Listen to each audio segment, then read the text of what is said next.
I'm Jackie Snape and I am Chief Executive at Disability Action Yorkshire. And we are a Yorkshire-based charity that works with disabled people, helping them to do whatever really it is they want to do in their lives. We have residential care, we train young people in the skills required for employment, and we have a furniture store, which is where our young people gain experience in things like customer service, etc.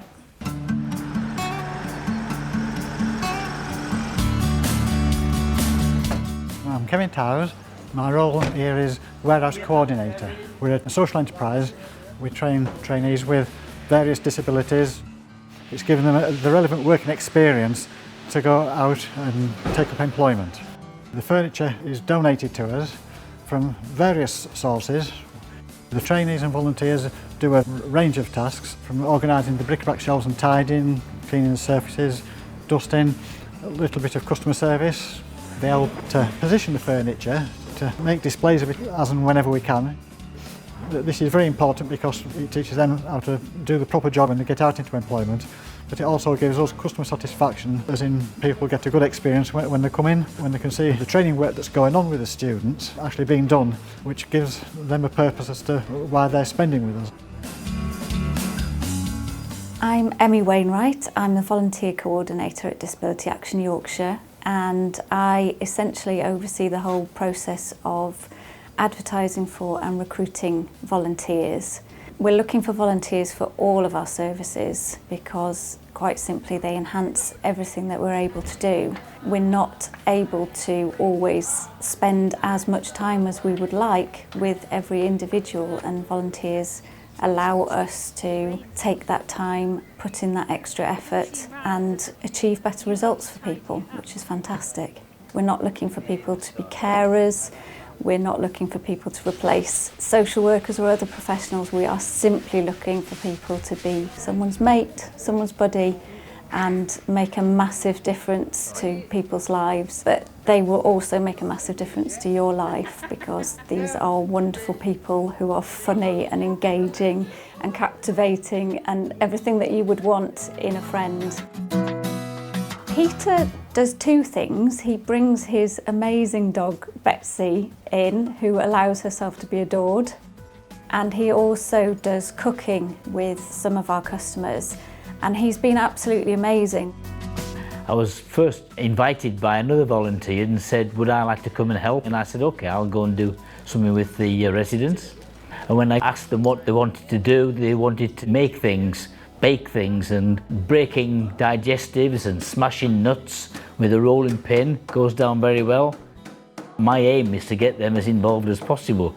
So for instance, Lindsay loves breaking up bars of chocolate, which she's capable of doing, even though she does it one-handed. I now am much more confident about knowing the various abilities of the people there and what their needs are, but also basically to have fun. Kirsty loves having Betsy, so basically I hand over control of Betsy for the rest of the afternoon. It's just nice to know that you can make a difference to somebody's life, you know. They have a good time and they feel better for it. But also, that to me is a lovely feeling for myself as well. I'm hearing from our customers that they're so much enjoying seeing volunteers, they're enjoying interacting with volunteers in a different way to the way in which they interact with staff. And there's no age barrier up or downwards for volunteers. Louis, as one of our youngest volunteers, comes along to 34 Clara Road and talks to customers, interacts with them, and they really look forward to Louis coming. In fact, I'd say Louis is the volunteer they talk about the most. My name's Louis, I'm 16, I'm a sixth form student, and every week I come here for 2 hours and contribute a bit of time to give back to the community and playing dominoes or chatting to them. As well as helping them, I think it's good for me, as I feel that I get a great deal of satisfaction from it. When I'm older, I'd like to become a doctor. And I think overcoming challenges such as communication problems has enabled me to get a grasp of what I may be like in the medical field. Initially, when I first came here, it was quite daunting, as there are a few communication barriers I had to overcome interacting with them. We have a good connection that's formed over the past 6-7 weeks. We both get excited when I come through the door and they can see me rattling the domino box or whatever we're about to do. I enjoy it. It's good for me, I think, especially with the pressures of school. I think to come here and relax and kind of enjoy myself every week with various activities that we do, I think it's good for me. I get a great deal of satisfaction from it. I would not discourage it at all. It's absolutely fantastic every week. Right, Lindsay, let's have a look if you've won. Have you won? Yeah. I think you've won. I'm not too disheartened, but I think I need to hone my skills in for next week. Charlie does rebound sessions, which is really about getting everyone moving. It's very cardiovascular, it's very energetic, it's very loud, everybody enjoys it. I'm Charles O'Donnell and I've been here for about a year and I'm running fitness classes for all the guys and we're having a great time, enjoying the music and enjoy getting fit. Because fitness is important, doesn't matter who you are in this world. We're having a great time. Tonight's gonna be a good night. Tonight's gonna be a good night. The inspiration comes from the reaction that you get from the students because they're all up for it, they want to have a great time, they're full of beans. I don't push them mostly, they push me. Having a role here is really about helping these guys get to their potential, really. It's about finding the things that they want to do. I don't drive the sessions anymore. I came with a very structured way of looking at this. So many minutes doing rebounding, so many minutes of other things. But they drive it now. They tell me what they want to do. And they're always up for it. They're always enthusiastic and we just have a great time. Oppan Gangnam Style.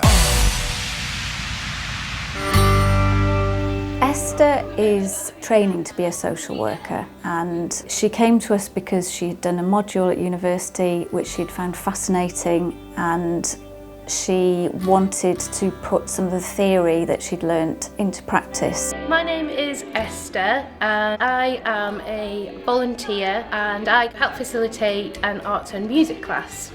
I just come in and have fun really, get involved. For them to have somebody that understands disability, not only in a theoretical academic context, but also just to have somebody that understands them, to know that somebody else is there in the group.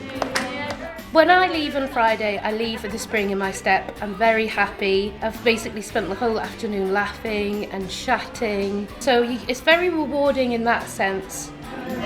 It's a chance to be creative and let go and sing your heart out regardless of whether any of us can sing beautifully or not, it doesn't matter. And just have fun.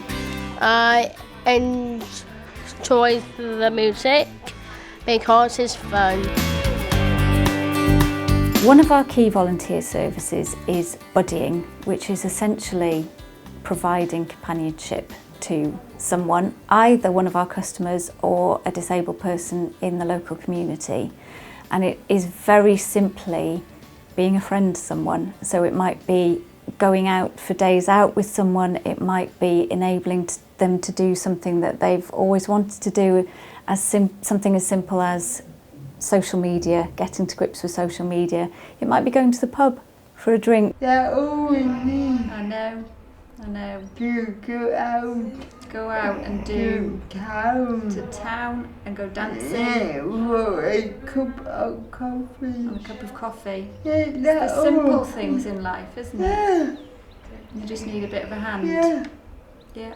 If I remember rightly, you would like a volunteer to go shopping with, is that right? Yeah. Is it clothes shopping? Yeah. Things that we may take for granted that don't take an awful lot of effort or time, we're looking for people to facilitate those activities for our customers and others in the local community.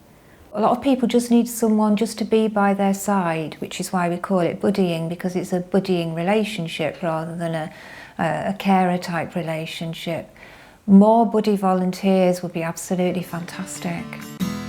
John is a retired dentist. He comes to us on a Wednesday and works in the workshop alongside our customers. What we do is we look at old bits of furniture and we try and what we call upcycle them. So what we're doing is we are trying to just do imaginative things with them, but also things that customers can actually do themselves as well. So it's important to find things which are reasonably easy, but also they enjoy. I like the I like the workshop. Mostly anything keeps me busy because I'm working. Teach them skills like this that they can learn to actually use to create things themselves. Meet new people and do new things around here and enjoy it. Every Tuesday, a group of our customers go horse riding and they learn all the basics of stable management really there. So they learn grooming and how to care for the horses. Just stand at one side like that. Remember to just brush a little bit at a time. No. There have been a number of studies about the benefits of working with horses and the calming effect that that has. And we also have customers who have job aspirations to work with horses. So they're actually learning skills that they will hopefully be using in the workplace in the future.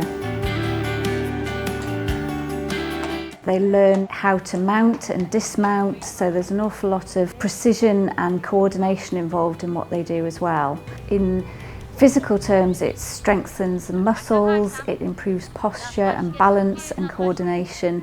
And in terms of well-being, it's amazing to be outside, to be in the fresh air.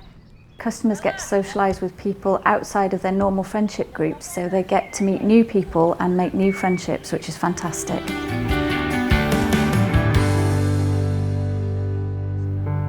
For all of us, being out and about in nature, in the garden, is a huge benefit to everybody. It makes us feel better, it's really simple. And equally, it's a huge benefit to our customers to get out and do something that they really enjoy but that they might not be able to do in other settings, because it can be difficult to lift a watering can, or the beds might not be at the right height to do planting. So it's an opportunity to do something that they really enjoy and that benefits their emotional and mental well-being in their own garden, in their own home. I fully understand that some people are a little bit wary of volunteering and don't know what it's going to entail. I would say come and talk to us, come and find out, come and have a chat with Emmy, our volunteer coordinator, come and have a look round and meet the people. Once you come here on your first day, you just feel like you've always been here. There's lots of things that we take for granted that actually they need help with, but appreciate if just we do it. So I just said there's nothing to lose by just going and doing something. Well, I'd say definitely get yourself down here. So we have a lot of fun. It's fantastic fun. If we get more volunteers, you can tell them how to help them out. You're just doing something with people that you just feel better about yourself. You know, you're helping them and it helps you. You get a lot of self-satisfaction, for one thing, out of volunteering for us. And I need other people to come and to help me to make the sessions work best for everybody. So certainly need those extra volunteers. And give it a go. If it doesn't work, there's nothing lost. But I think that once people have tried it, they'll stay with us. That's what we find with our volunteers. It would very much be a collaborative effort between you and us and the customers to make things even better, which can only be a good thing.